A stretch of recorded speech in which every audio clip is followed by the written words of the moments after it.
que nunca hemos pensado en que posiblemente la tarifa del agua en Bogotá debería ser más costosa. Claro, ¿Sí? porque Nunca le hemos incorporado el criterio de escasez. ¿Sí? es que los precios de los servicios públicos son un lapo político duro, ¿no? Es decir, subir el precio de los servicios públicos es profundamente impopular, ¿no?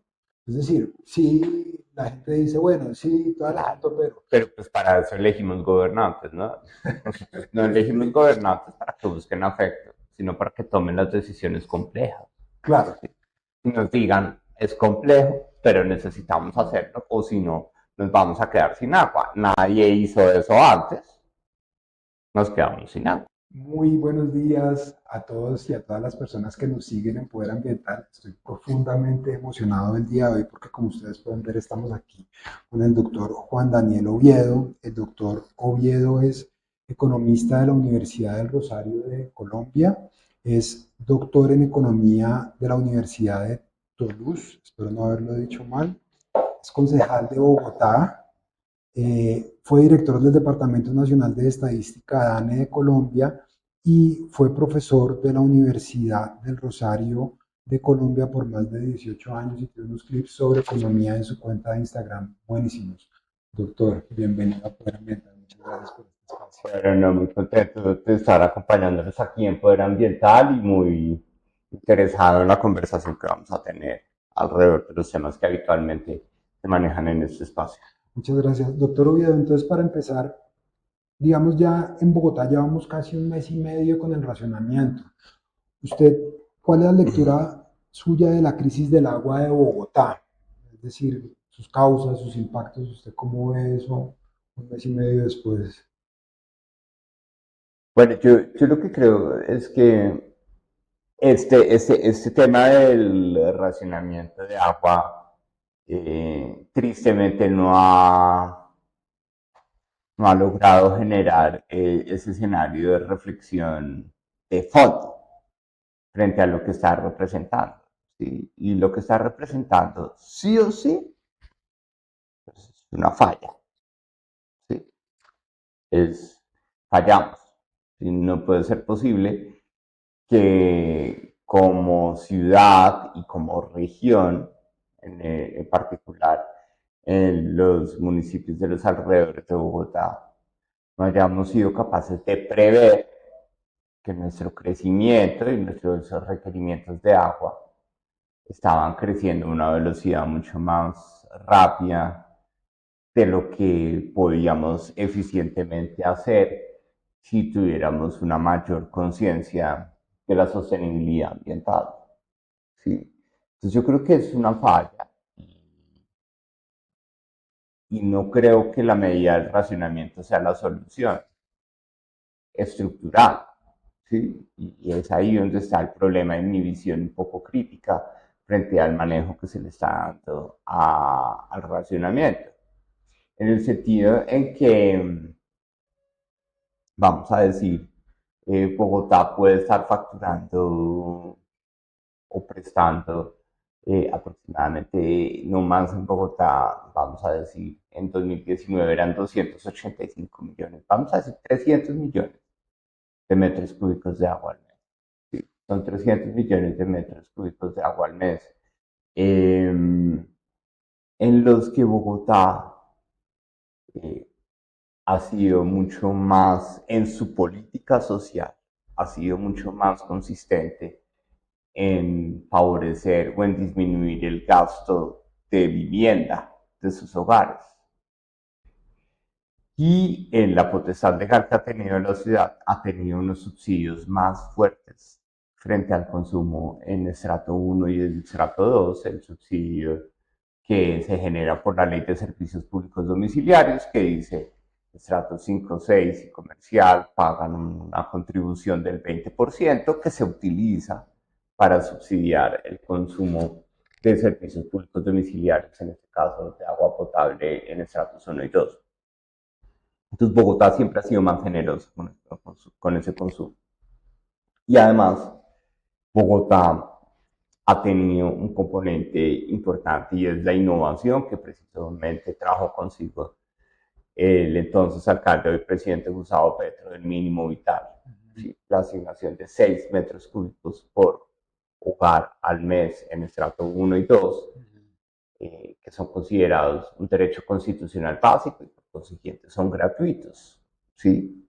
Ese mínimo vital tuvo una evaluación sustantiva en 2019, es decir, hace 4 años. Y se pedía una reestructuración del mínimo vital. ¿Por qué? Perdón, ¿qué es una evaluación sustantiva? Pues que se requería cambiar el mecanismo de focalización o tener un control para que, por ejemplo, aquellos hogares que tuvieran variaciones exorbitantes en el consumo, beneficiarios del mínimo vital, pues se suspendiera el mínimo vital, porque entonces es, por ejemplo, un lavadero de carros en una zona de estrato 1 y 2 que se beneficia del mínimo vital, o es un reciclador de envases de plástico que se va a barrios irregulares de la ciudad, en donde hay una facturación que se llama monociclo, que son 25.000 pesos, y no hay medidor. Entonces son 25.000 pesos que pueden satisfacer como los 6 metros cúbicos de mínimo vital o miles de metros cúbicos de mínimo vital, porque no hay no de mínimo vital, sino de agua, porque no hay medidor. ¿Sí? Entonces, ese elemento de una política social muy importante sobre el consumo de agua, junto con un desarrollo urbano acelerado, producto de ese boom de desarrollo económico que tuvo Bogotá, el más reciente en el marco de la bonanza minero-energética que tuvo Colombia entre 2008 y 2014, pues llevó también a que Bogotá no fuera capaz de producir vivienda de interés social intramuros. Entonces empezó a exportar habitantes, a desplazar o deslocalizar habitantes de Bogotá a municipios como Madrid, como Mosquera, Funza, que crecieron exponencialmente en muy corto tiempo. ¿Sí? Yo recuerdo que a mí me llevaban a Madrid de paseo en el carro a comer mantecada y masato, y era un paseo larguísimo, y uno veía vacas y veía eucaliptos. Claro, ¿sí? sí. Y ahora uno va hacia Madrid y solo ve apartamentos de vivienda de interés social, desarrollos urbanísticos y todo eso. Entonces la ciudad creció expandida. ¿Sí? Entonces, naturalmente, Bogotá tenía que venderle agua a los municipios de los alrededores. ¿Sí? Entonces, se generó un gran desarrollo demográfico, con un boom económico, con una política social que en 2019 te dijo pilas porque el mínimo vital está haciendo crecer el consumo de los hogares de estrato 1 y 2. ¿Sí? Es decir, la gente está más gastona del agua. ¿Sí? Entonces, todo eso lleva y se resume en dos lados de la mesa. Uno, oferta, y otro, demanda. Una demanda de agua que crece precisamente por mayor actividad económica, por la política social del mínimo vital, por la expansión demográfica, por la expansión urbanística, y una oferta que no se reflexiona. ¿Por qué? Porque la oferta sería reestructuremos el mínimo vital, ¿sí? Pongamos medidores incluso en los barrios irregulares para evitar la tarifa monociclo que nos puede llevar a que tengamos recicladores. ¿Sí? Ese señor desfacha que estaba engañando al acueducto por millones de metros cúbicos. ¿Sí? Tengamos medidores inteligentes, por ejemplo, el mínimo vital.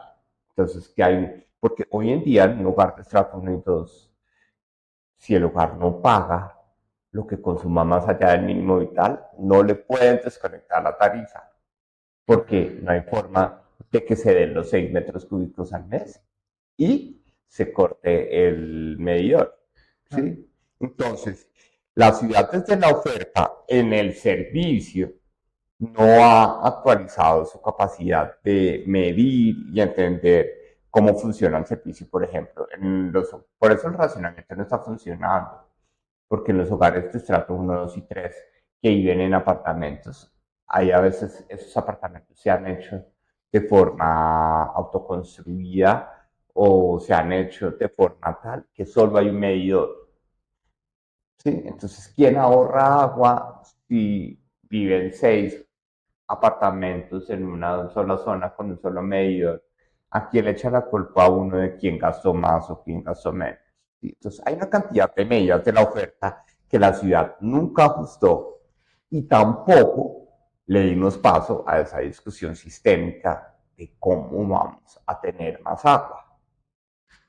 Claro, y perdón, Y todo esto, este lado de la demanda y este lado de la oferta, se junta con un tema y es que nunca hemos pensado en que posiblemente la tarifa del agua en Bogotá debería ser más costosa.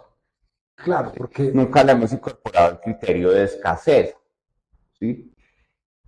A la electricidad, Colombia a las malas logró darle ese concepto de escasez con los apagones del 92 y el 93, de la hora Gaviria, se llamaba en esa época. ¿Sí? Los apagones dijeron, uy, no, eso no puede volver a pasar, que tengamos apagado el país de esta forma.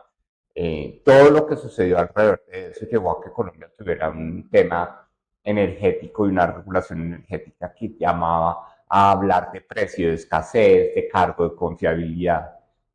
Pues nos descuidamos entre 2011 y 2024, nos descuidamos 13 años y desconocimos que el agua también es escasa claro, y que necesitamos tarifas e incentivos tarifarios que sean más, así como hay zanahoria y hay mínimo vital, damos garrote para la gente que está gastando más para de los la cuenta. consumos más altos, ¿Sí? claro, porque, Entonces no se trata de que eso enriquezca a alguien, sino que es que para eso están hechos los precios, también para que regulen nuestros comportamientos.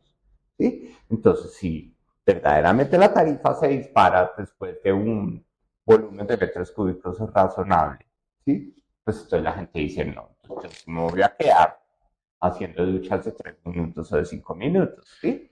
No, una ducha de 3 minutos, pero entonces el fin de semana se relajan y la ducha más larga o algo así, ¿sí?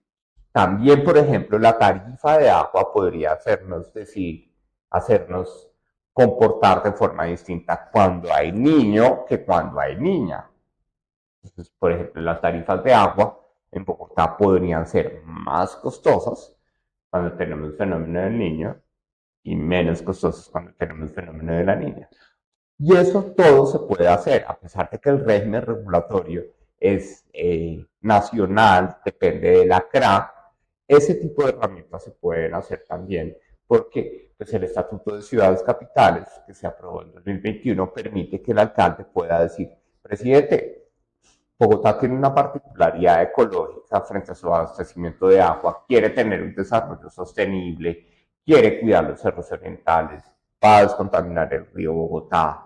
¿Sí? Si descontaminamos el río Bogotá, podemos utilizar agua del río Bogotá tratada para poder tener agua.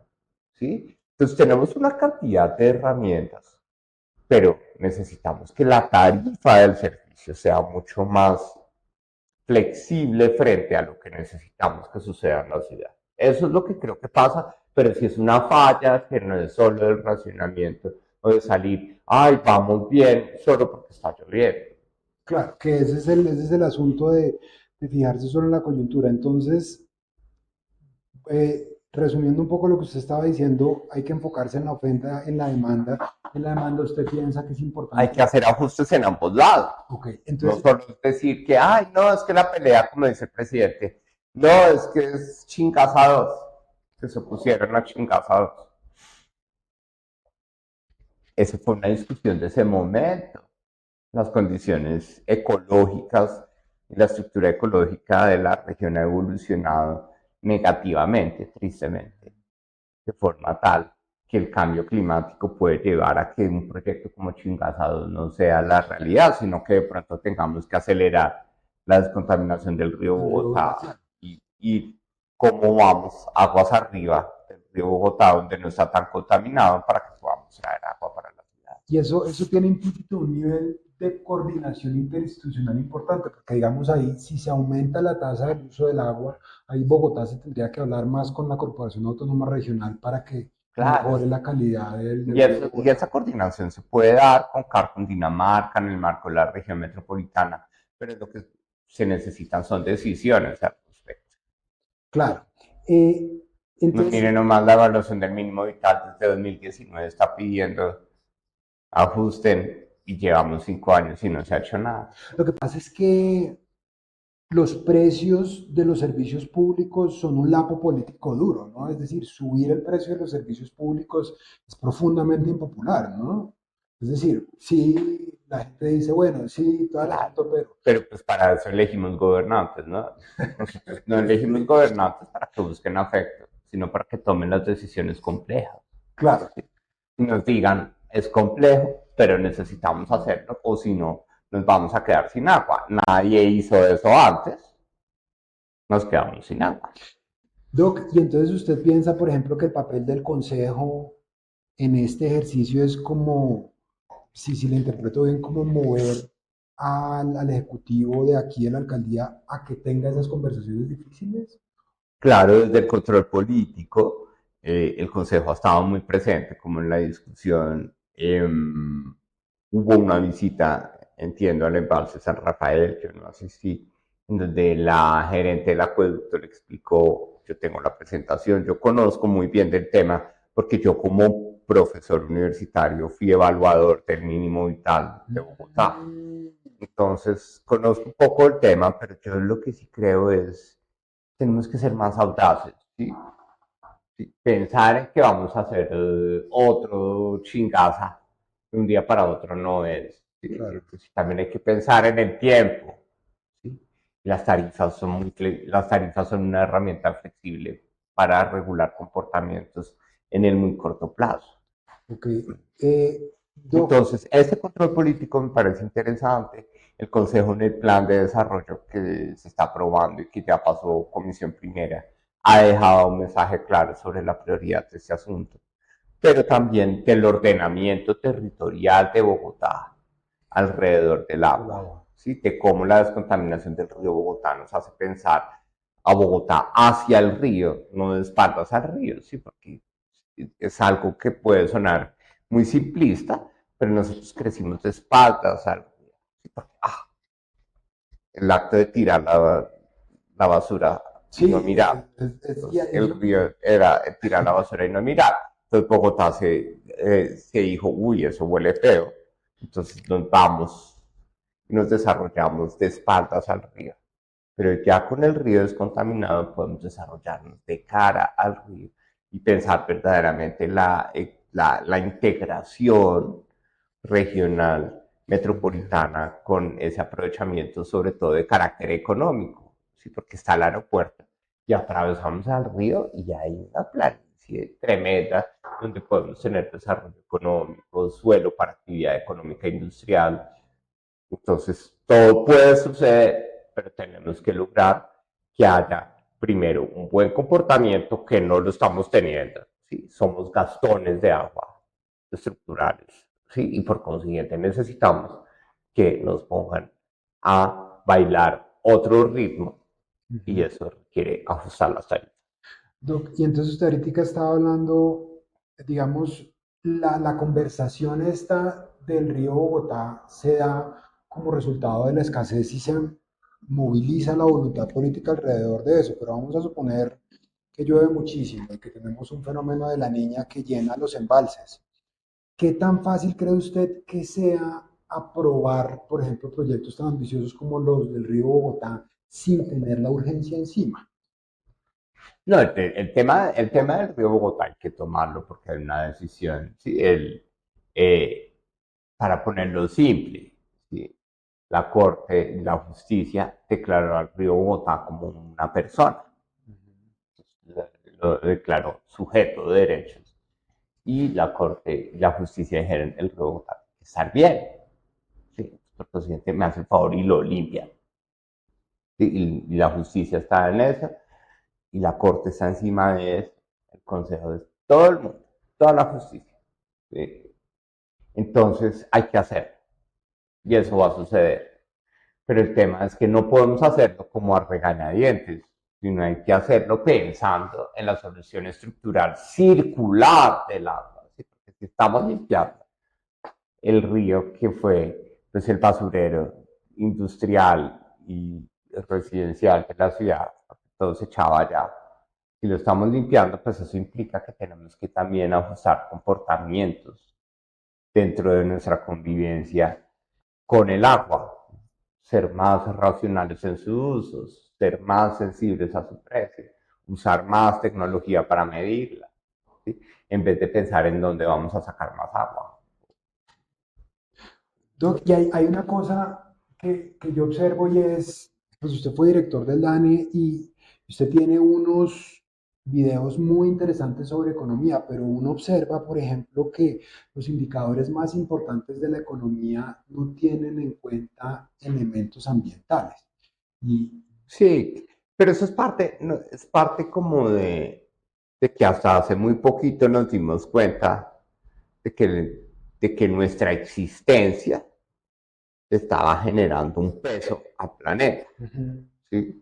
Durante mucho tiempo, como humanidad, crecimos, ah, eso no es, el planeta no le pasa nada. ¿Sí? Hasta a veces creíamos que Dios, creemos en personas que Dios, que la ciencia, todo, pero no éramos conscientes que nuestra existencia estaba generando una carga y la información, las estadísticas, medir juiciosamente el clima, medir todo eso nos llevó a demostrar que muy rápidamente algo estaba pasando. Entonces estábamos generando. La ciencia, las estadísticas nos permitieron entender que estábamos haciendo una carga. Entonces, por eso es muy difícil que en ese paradigma de economía circular que queremos plantear, pues ya todo esté cuadrado, pues porque apenas hay que empezar a saber que la política pública se tiene que hacer con una nueva restricción. ¿Cuál? Y es que no tenemos que embarrarla con el ambiente en lo que hagamos. ¿Sí? Entonces, una vez nosotros tenemos eso claro, pues hay que empezar a definir indicadores para saber si lo que estamos haciendo efectivamente corrige. Y tristemente, Colombia ha crecido económicamente generando más residuos. claro, ¿Sí? externalidades Entonces, negativas. eso es lo que se trata de hacer el desemparejamiento de esas dos cosas. Hay que crecer, no se trata de crecer para que produzcamos menos residuos, sino hay que crecer, pero generando menos residuos y generando menos carga sobre el agua, por ejemplo. Entonces, eso requiere que Bogotá tenga que pensar en cómo la política pública le da incentivos, primero, a que estos edificios públicos, porque en este momento estamos en un edificio público, los edificios públicos en el país son los que más gastan agua. Dentro del consumo, llamémoslo económico, industrial de agua, la actividad, servicio público, salud, educación y defensa es la que más consume agua. Primero necesitamos que acá haya cosas circulares, ¿sí? Que aquí se reciclen las aguas grises de los lavamanos, por ejemplo, que haya un acueducto, un alcantarillado circular del agua de los lavamanos y que se pueda pasar el agua de los lavamanos sucia a la descarga de los inodoros, ¿sí? Que es el sistema de aguas grises, de recuperación de Sí. aguas grises. Pero lo público tiene que dar ejemplo, pero también necesitamos que haya estándares de urbanismo para que las nuevas casas que se hagan hacia el futuro tengan ese tipo de estándares en la ciudad. Entonces, hay que lograr que la política pública entienda eso y yo creo que el plan de ordenamiento territorial de Bogotá tiene ese elemento positivo, ¿sí? Alrededor del agua. O Que sea, quiere pensarse alrededor del agua, pero también quiere que aprovechemos las ventajas de ser una zona de aglomeración económica, ujú. siendo conscientes de la carga que estamos generando sobre el ambiente y por consiguiente pone en relieve el tema de cuidar nuestros ecosistemas.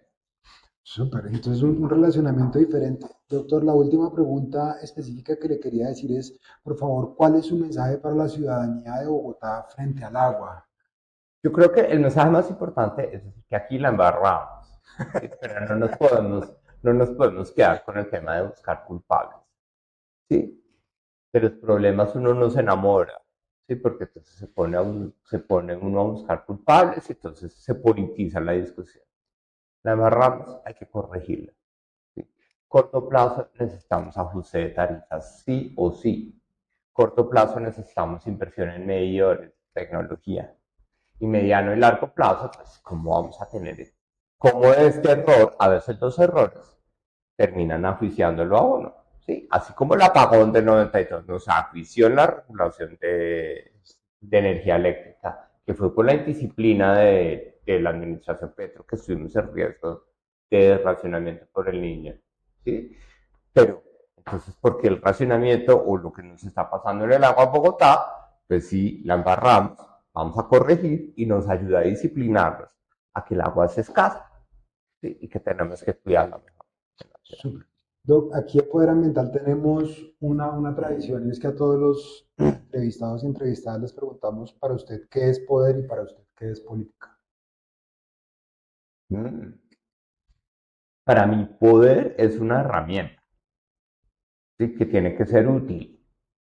Entonces, y es una herramienta para decir, ya que en mí o en esta entidad confluyen tantos elementos que me hacen responsable, pues voy a hacer la tarea y voy a servir y voy a hacer.